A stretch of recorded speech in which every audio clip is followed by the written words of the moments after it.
Hello and welcome to this impromptu Google Hangout broadcast. Hopefully people will join us.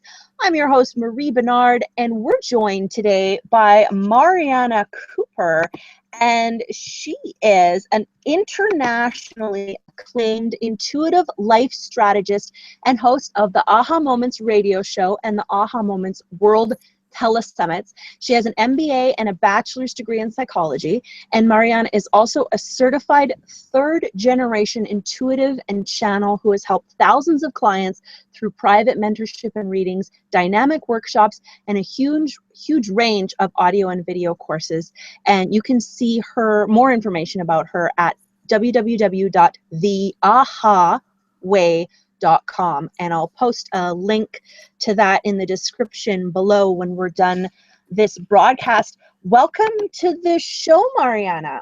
Oh, I am so excited to be here. Thank you, Marie. I am thrilled. This is great. Happy holidays. I love your earrings. Oh, yay. And you thought it was a real tree behind me. I love that you thought it was real. I did. Does it look? It looks real. It really does. It really does. I thought you were Maybe I should stop telling people it's just a piece of fabric from IKEA. Yeah, no, I think it's hard to, it really looks very 3D. Cool.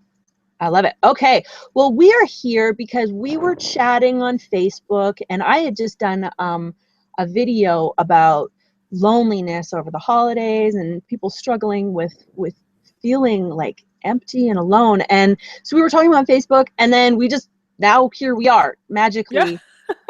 We've just decided. I'm drinking wine, so this discussion may get more candid as the hour progresses, or however long we're on for. We'll see. Don't ask me to tell you my secrets, because okay, all right. Is that Shiraz, or is that like a Cabernet, or what is that? It is a Shiraz. It was given to me by someone. I don't need to show you the bottle. Anyway, we were supposed to bring it for Christmas dinner, and then our Christmas dinner ended up getting moved out to way far away, and so we're just not doing Christmas dinner, and I'm drinking.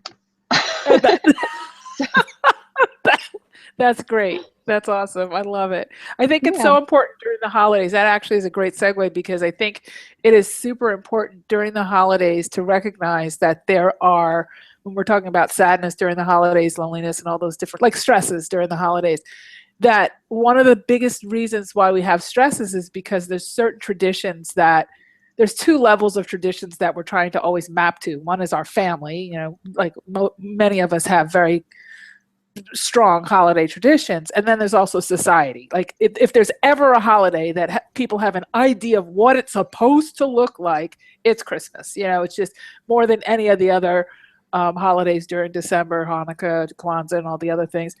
And I think that what you're doing, saying, okay, well, we're going to push our Christmas dinner out, but I'm still going to have the wine. For me, I moved 3,000 miles away from my family. So I can't go back every holiday. And I've had to sort of adopt, I really had to get clear on what is Christmas to me if I can't match my normal traditions. And I think, like, I said, okay, I'm just going to have little tastes of Christmas. So one day I bought myself a box of peppermint bark. Like, to me, I love that, and it's like, you can only get it now. And it was just like, it had the taste of Christmas. And, a string of lights was important to me to have. And I think that if we find those little pieces we create our own personal agenda for our holiday, and then of course we have the agenda at large, family and society, and the giving and the gifting and all of that. So I just think it's important for people now more than ever to adapt their traditions, and then you feel more empowered because you're picking your favorite things. I like that. Well, that's the thing about Christmas, adapting, because things always, you have your plan, right, and then you have the way things end up going, which is generally not fully according to plan. Exactly. And it can be very stressful because it's already a stressful time of year. And then if you let yourself get stressed out for plans that are inevitably going to change slightly, it just adds. So it's just kind of like having an attitude of just sort of going with the flow. I know it's easier said than done, but it can help. Well, I think it is true. And even if you have other people sort of pressuring and pushing and everybody has, opinions, there's still that inner conviction. I think when we talk about, angels and guides and finding your own personal God of your own understanding, I call it, that personal guide kind of feeling, that's what you have to lean into and just say, okay, does this make me happy? Am I happy right now? Like doing I do a bliss, I call it a bliss meter. I like the word bliss better than happy, actually, because happy feels very physical. It feels very basic human being-ish. And bliss feels more energetic. Like there's a lighter, like bigger opportunity with the word bliss. So I always say bliss, my bliss meter. Does this, do I feel a sense of bliss? And let me tell you, when I drink my ginger ale that I never let myself drink, I feel blissful. Some people, it's going to be wine. Something like, the peppermint bark. There's just that little bit of childlike decadence to it, that little transcendent feeling, just that little lift. And you can add a little bit of a lift and a little bit of a lift, and then you start connecting the dots, and you can have some pretty decent, chunks of your day there, where you can sort of let the extraneous stuff go. So look at you. Cool. You're like the queen of bliss. I think that's the wine talking. Yeah. This is my second glass of wine, so I'm not going to drink the whole bottle, but okay. not tonight. I'll save it for tomorrow, probably. Anyway, so what is a third generation intuitive? Can you tell us more about, obviously you come from a long line of intuitives. Yeah, everybody has intuition, and we're all born with it. But I happen to do it at a professional level, and my mother and my grandmother were both intuitive. They weren't like professional in their approach to it, but they were absolutely. My mother is really great with dream interpretation, and she's having prophetic dreams. My grandmother was very psychic and also had prophetic dreams, and then I sort of was the one who took it to this, to this level. But essentially, an intuitive is someone who is able to, intuition, let me just back up a little bit, because intuition is, like I said, we're all born with it. It's when we look at ourselves from an energetic perspective, there's a big ball of energy, that's us, and then we have the physical aspect of us, and the language that swings in between the energetic side of us and the physical side of us is intuition. So when you're an intuitive, you are like a translator of that language for people. So it's, I spend a lot of time teaching people. I certify intuitive so they can go and be professional, do professional psychic work and all that kind of stuff. But as far as the third generation aspect, it's kind of been a tool that was handed down. Like at breakfast in the morning, when my sister and I would sit down, my mother would say, "I had a dream about you," and we're like, "Oh crap," because like we couldn't get away with anything. She would dream about it, and they were always spot on, and we both look at each other like, "Oh come on," it was kind of crazy, but yeah. That's funny. So your mom had like a nanny cam in her head. Yeah, and the third eye, right?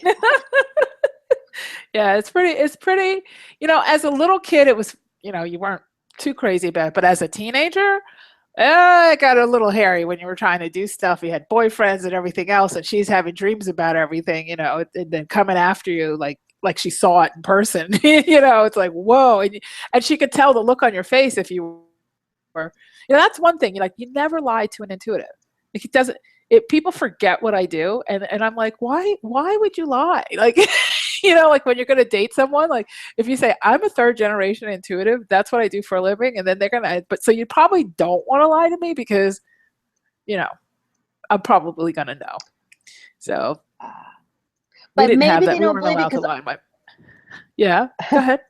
Maybe they don't believe you, because I have to be honest, like, I don't do psychic stuff on my show anymore, but I just love what you're doing so much in the world. And then we got chatting and it was just like, why not? Right. But I mean, maybe, like you said, we're all intuitive. Right. So where do you think this intuition comes from? I wonder if we have similar viewpoints or not. Well, I hate to say it like this because it always seems like you're plugging your book, but I wrote a book about this and it's coming out January 19th. And it's called The Aha Factor, how to use your intuition to get what you desire and deserve. And in that book, I talk about what is called the energetic communication system. So we have an energetic aspect of ourselves and we have a physical aspect of ourselves. And there's 3 levels of communication. Like it would make sense. Like the premise for me has always been, we've all been taught how to ask for things, right? There's all kinds of formal religions, how to pray, do the rosary, read the Torah, the Quran, the Bible. There's all kinds of ways to ask. There's been centuries and centuries and centuries of asking. And if God created so many systems of how to ask, wouldn't it make sense that there's an equally robust system of how to receive the answers? Like, why would you just create a system of asking? Like, wouldn't somebody be trying to talk back? And this system is the way that was built into us to talk back. Now, why did we lose the system? Because if you know how to receive the answers, you're in a tremendous amount of power. You have a tremendous amount of the power is in being able to interpret the answers that are coming your way. So when it came to church and state, and it came to, like, historically, we had middlemen, because in the way before, Christianity and all these other religions showed up, people relied on the earth, people relied on their energy, their intuitive senses. And then when we had, okay, let's create the minister, the rabbi, the priest, that middleman, the highest of those levels, the highest rabbis, priests, and whatnot, got the mysteries of how to receive the answers, but that was stopped there, and the rest came, and so the masses kind of came to stop their beliefs stopped with that middleman. And so as we learn, that's obviously that's changed a lot with the whole spirituality movement. And what people are realizing is that we are built in with these energetic systems, and these systems overlay over our physical aspects. And if you pay close attention, you'll see, and you learn how to interpret the signs, you'll see that there's a conversation coming back at you all day long. And it's not a mental, psychological conversation, it's an energetic conversation. And it very much interacts with your physical experience, and it keeps you safe. It helps you to know, what's in your highest and best intention, and what's for your highest and best good. There's a lot of reasons to have it. It keeps you physically, that's where the healings come from. You can heal yourself with the energy. There's a lot of it was meant to interact with the physical experience. Sorry if I rambled on there, but. No, that's okay. It just made me think of it made me think of how tuned out we are to paying. I mean, it sounds like you're mostly talking about just the presence of, these sensations come up in our bodies, these internal warning signs, whether they're based on our primitive brain or our DNA or any, it could be, there's always a scientific explanation if science gets advanced enough to explain what it is that's happening. But we're so tuned out these days to things that keep us safe. Like, even people cross the street while they're looking down and texting at the phone. That's how out of touch we are with paying attention to what's going on in the present moment. Yeah, absolutely. Absolutely. And, it was bad enough with, before the smartphones, people would just talk. Now you can do every single thing in your life on a smartphone. People are just not even mindful of, what's going on. And there's a lot of research coming out on what it's doing to our eyes to sit in the dark and look at a phone, and what it's doing to our energy with the electromagnetic rays. And, there's a lot. We're being bombarded with a lot. So I'm sure our bodies are going to evolve to cope with it, because that's what evolution is all about. As we put more stressors on it, our bodies transition to cope with it. But in the meantime, mindfulness and being tuned in to that inner voice is harder when you have a lot of extraneous things going on, for sure. And yeah, the other thing with the smartphones is we're exposed to so much more of what's going on in the world. And I don't know about you, but as a sensitive person, as somebody who can really feel energy, this fall, I think, took another level of stress because of the elections here in the United States. I know you're in Canada, so you're not dealing with the drama that we're dealing with here to that level. But, it becomes, it's just Twitter and Facebook and, just being able to read what everybody else is saying, and the blogospheres, and how fast things come out, and the velocity. There's so much pressure. So it is hard. It's really more important than ever to be fluent in your intuition, because even when it comes to picking political candidates and all that kind of stuff, you really need to be able to sift through all of the craziness, because we've gotten so used to the written word being gold, like so everything written on the internet, oh, it was written down, oh, it's got to be true. And that's you need to really be able to understand those gut instincts to know if this is real or not. I can usually read something and say, no. And then there's other things I'm like, whoa, that's crazy true, so keeps you safe. Cool. There's also Snopes.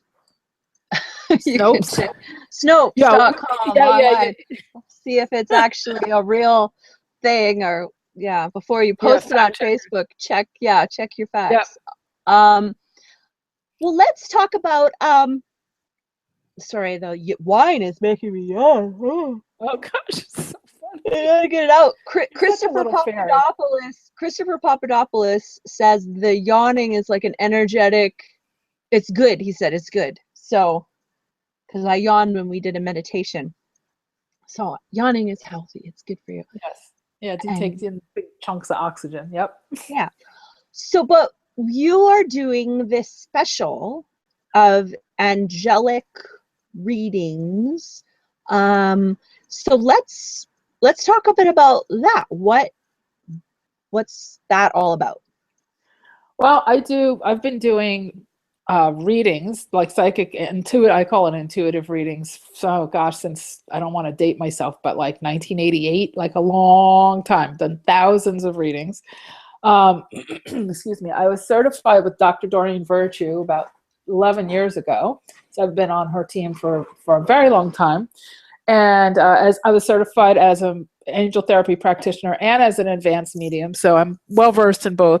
I was doing readings before that, but I always felt it was important to get some sort of certifications just to make sure you check all your, you should do your checks and balances. And so this particular special I'm doing is very, very popular. I do it each year.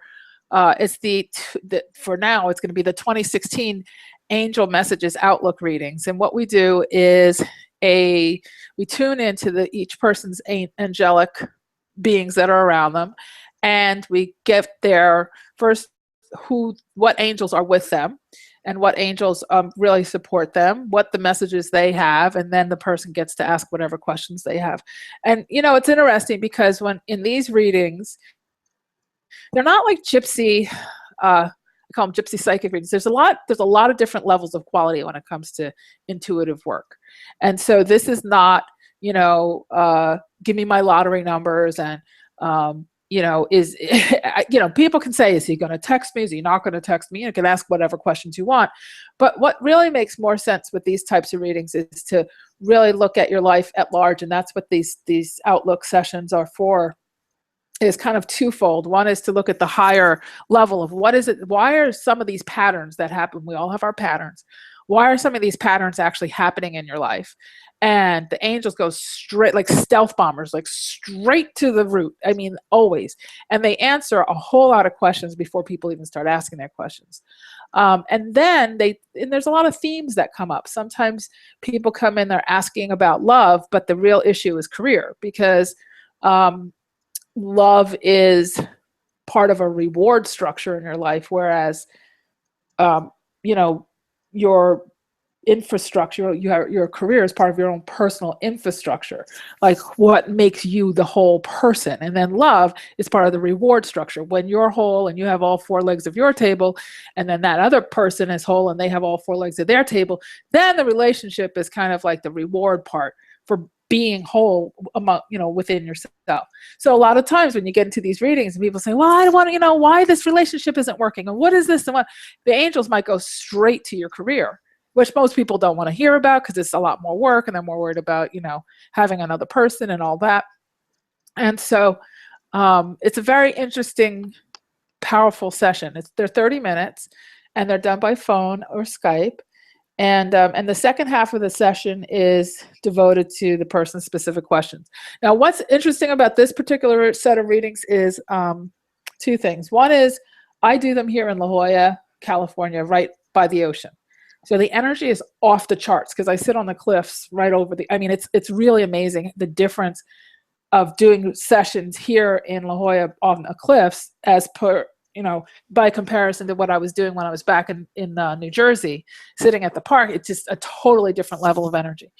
But what else is interesting about this particular type of session is that the angels channeled to me two guided meditations. There's an intro, which is a separate MP3, and then there's a pre-reading guided meditation to help you to be receptive. So it's really to help you to get your guard down, relax, tap into the angel, and give the angels permission to support and help you. And then we have the session with me, and then we have a post-reading recording so that you can sort of integrate what you learn and then continue that energy. So you're continuing to get messages, whether you're through your journaling, your dreams, or whatever. So you're continuing that communication with your angels on your own without me. And that combination has been so powerful. And I had not ever seen it done before. I certainly been in this business for a very long time, and I'd not seen that sort of pre-post guided meditation. But that's included as a bonus with this particular session. You'll get the one-on-one session for a half hour plus the readings and the first intro and 2 chapters of my new book that's coming out. So those are a couple of bonuses in there. But I'm excited about these because the outlook readings at the beginning of the year are it's very, very popular for sure. But they're also powerful sessions. It's really kind of a good jumpstart, especially after the holidays where you've been giving, and contemplating and wondering why was 2015 like this? It's been a hard year for a lot of people. It's been, I have noticed that it's been a hard year for the world. I gotta say that though 2015 for me was one of my best years, and I think Awesome. and I think that it's because it's been challenging. It hasn't been easy, but like we were talking about on Facebook before this chat, I've learned now. In the past, what I would do is I would go balls to the wall, first 2 weeks of the year I'd work out till I throw up, and then I wouldn't go to the gym for 6 months. And now I've finally gotten to the point in my life where I'm taking consistent small steps every day, whether that's in love, in business, in health. I'm beating myself up less. I still do it. It's a habit. But I keep, and if I have a hard day, instead of letting it all go, I just do a little bit to keep up the habit, and I let myself off the hook and say that's enough, as long as I take one step forward. That's a wonderful practice. Yeah. And that's been my secret. I mean, I'm certainly not in as well a position as some people are, and I mean, we can always compare ourselves to others, right. but when I compare myself to myself, and I look at where I've come, things are over the long haul slowly getting better and better, and that's really all I can hope for. I feel so blessed. And actually, I wanted to ask you, I don't know if I should ask you or the angels or what, but I'm wanting to do something more with this radio show or this YouTube channel. And I'm kind of stuck with what direction to take, because I feel like there's so many people out there that could benefit from the mistakes that I've made and the lessons I've had to learn the hard way. But I don't know how to reach those people, because I kind of feel like I'm maybe too preachy, or like I need to lift my shirt up and flash the world to get their attention, or, you know, what do I have to do? What do I have to do to get the platform that I want, so that I can really help make positive change in the world? It's funny, because the very first word that came up in my ear, my channeling ear, was ownership. You are such a character, all in and of yourself, just exactly the way you are, going out there and saying, you know what, here's today's topic, and this is what I went through, and this is what, you know, just like what you just did with the small steps. That was a great life hack. You know, it was like a great tool that's bite-sized, it's easy. People are so busy, so overwhelmed, so exhausted. And everybody's seeking the thing. But like you said, it comes in smaller pieces. And I think that alone, you've got it. You've got the platform already. You know how to use all the technology. But the word, the angelic word, the word that would come through my channeling ear was ownership. So they're saying, own who you are. You don't have to compare. It's not comparing yourself to anybody else. Own it. Just own it. You've got a great look.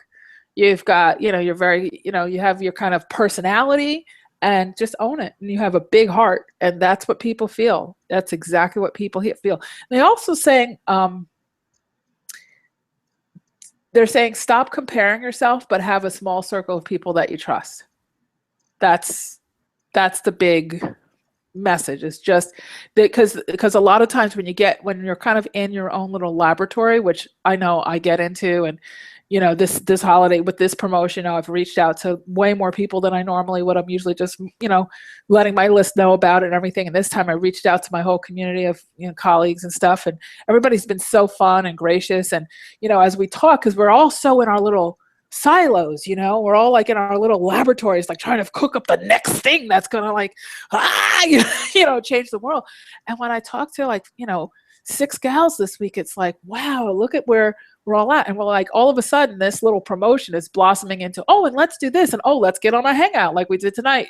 You know, just day before yesterday, it's, oh, one of my friends put me on Periscope. You know, it's like, it's fascinating how when you have a collaborative effort with a small group of trusted people of like mind, that a lot of that concern about how I can offer myself to the world kind of moves along, because you cannot really, you know, you get that validation. It's hard to sit in your own house with your tree behind you and a glass of wine and figure out, how do I change the world? You know, like, it's like, okay, I don't know about that, but let me have some more wine, you know?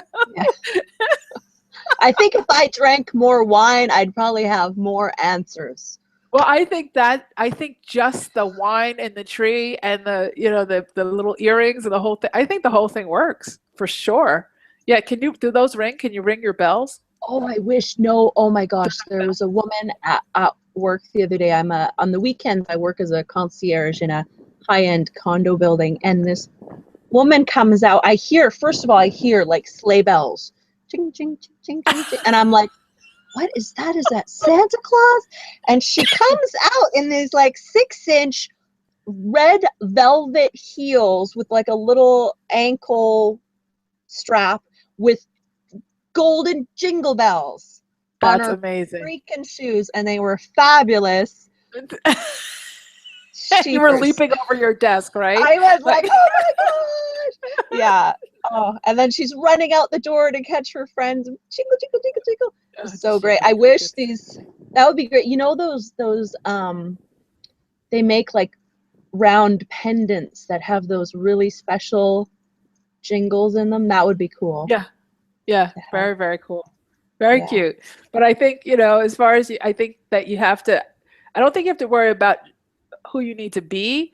I just be focused on what it is you want to say, offer, and, you know, and I think you do have a lot of great stories that people could really, and life hacks that people could really benefit from. But that's the word. Your big angelic word was own it.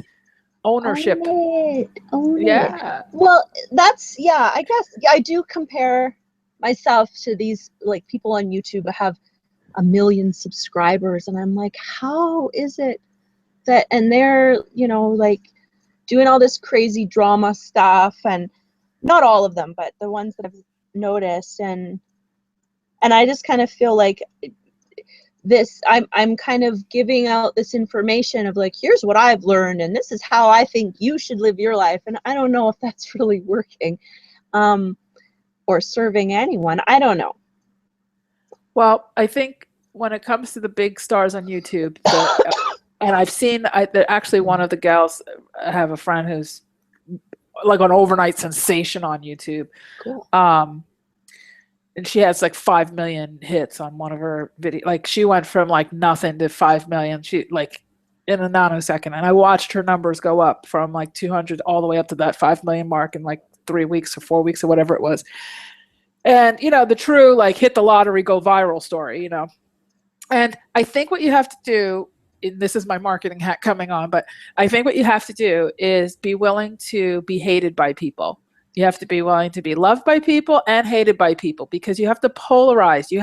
If you look at any of the shows where people like, I actually have like a guilty pleasure of watching reality TV. I love like the Real Housewives and all that stuff, and people have all their judgments, but I watch it for the marketing, and I watch how these women position themselves. And one of the things that's very, very apparent is that the ones who are willing to not be liked by everybody are the ones who break out and get like, you know, like the Bethany, who end up with their own shows. And there's that, and that's because you have to pick that niche. And if you're really, really focused, there's going to be some people who really don't like you. And then there's going to be some people that are just like rabidly loving you. And that's the ones that you want. So I think that you'll find your pond of people for sure. And you have everything going for you. You have a big heart, and that's the most important thing.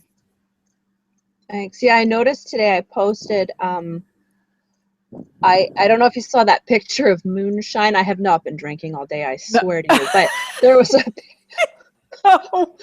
my friend had some like apple pie flavored moonshine, and I had like this. I just wanted to taste it, and I took a picture of it, and I wanted to say my white trash Christmas is just getting started. And I deleted white trash, and I just said classy Christmas, because I knew, I said, if I put white trash, I'm going to offend someone who drinks moonshine. I'm going to offend white people. I'm going to offend non-white people. I just don't want to. You're just going to like, yeah. But the thing is, so maybe I should have just said that and just put it out there and let people get angry about it, because we're too politically correct. I don't know. But I didn't, because I'm politically correct. I try to.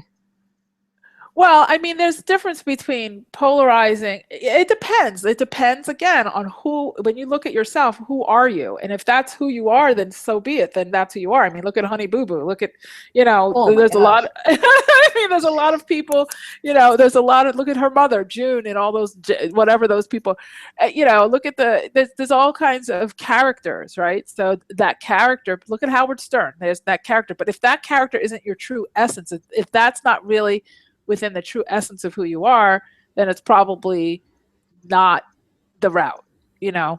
I think there is a limit. There's an extreme. Well, I mean, Now I've put that out there, so someone listening might be offended too, and you can send your hate mail or whatever. I probably won't read it, but actually I probably will, and then I'll obsess about it for 3 weeks and be like, why does this one person not understand that I was joking? And yeah, so, but okay, anyway, enough about me and my drama. Let's talk about you and the angels and these angel readings. So, so this is basically like a New Year's tune-up to give you like your kind of roadmap for the year. Yeah. Yep. Pretty much. And they kind of, like I said, they kind of spearhead right through all the BS and get right straight down to the core issues, and then from there we get into the person's specific questions. And the angels don't mind the okay, I'm not going to try to even trade it. Specificity? Yeah, there is specificity. There, woohoo! They don't mind that at all. They're actually quite good with that. But like I said, most of the time they answer a lot of the questions before we even get to the person's question. So I always tell people, bring your list of questions with you, because once we get into that energy, the 30 minutes goes by really quick, and you don't want to be in a position where you're like, oh, wait, oh my gosh, they just said this. And then, you get off the phone and you're like, what? I should have asked this and that. So no, really, really powerful. And I have some women who have been getting these readings for like 7 years in a row. They come for their annual, Can you hang on a second? I didn't realize how long. My boyfriend is at the door. Oh, okay. We've been on the okay, so just 1 second, okay? I'll be right back. Okay. Sorry.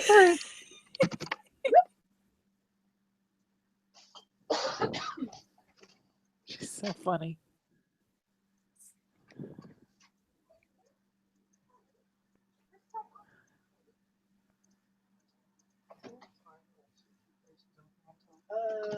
They're probably. I think they close at like 9, and then they're closed tomorrow. Sorry. You can make a sandwich. I'm just gonna finish this. Yep. Right. Okay. Hi. Sorry about that. I didn't realize how late it was getting. It's already 9:30. I know, we've been just yapping and yapping. Chit-chatting about the Real Housewives. I swear to God, I saw someone from Real Housewives of Vancouver on my block today. Did you see that? Kidding. No. No. I posted it on Facebook and then I deleted it because I didn't want to offend anyone.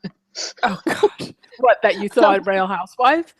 No, because I swear, I'm pretty sure I just saw a Real Housewife of Vancouver on my block. Yeah, I live in that kind of neighborhood. And I just didn't want to have people be like, well, what kind of neighborhood is that? And what? So I deleted it. So, but yeah, I swear it was one of the Real Housewives of Vancouver. We like cross paths like this. I didn't even know there was such a thing as Real Housewives of Vancouver. Yeah, well, they're not very real to me, but I don't know. I didn't know. That's awesome. They put Vancouver on the map and not for good things. What is this? Cherry pop. 10 things from 7-Eleven. That's very different than your Shiraz. I know. Yeah, I've got Shiraz, water in here, and cherry cola. This is great. Merry Christmas to me. Okay, well, cherry soda. Well, we have to wrap up. But yeah, what do you want to leave us all with before we say goodbye? Well, I just think it is really important to trust yourself, and during this time to, like I said at the beginning of the show, just to take time for yourself for those little small things that really make you happy, and then let the rest take care of itself. And can I give the link for where people can sign up for reading if they'd like to? Yes, and I will post the link in the description below later too. Okay, so it's just theahaway.com/2016 Angel Outlook. So that's great. And thank you for having me, especially the night before Christmas Eve. I know, right? I'm so glad it all just kind of fell together, and I love that my tree looks like a real tree. Yeah, it's just the perfect, I mean, between you with the little ornaments on you, you're like the ornament on that tree. 2020, which I think you introduced me to 2020, he said it looked like I had a tree growing out of my head. Oh, well, he would say that, yeah. That's something he would say. Yeah. Gotta love him. Gotta love him. We should do a hangout, all three of us, one of these days. That would be so fun. That would be a lot of fun. Cool. Well, enjoy your boyfriend. Thanks so much for having me on the show. I appreciate it. Mwah. Merry Christmas. Happy holidays. Merry Christmas. Happy holidays. Bye. Bye.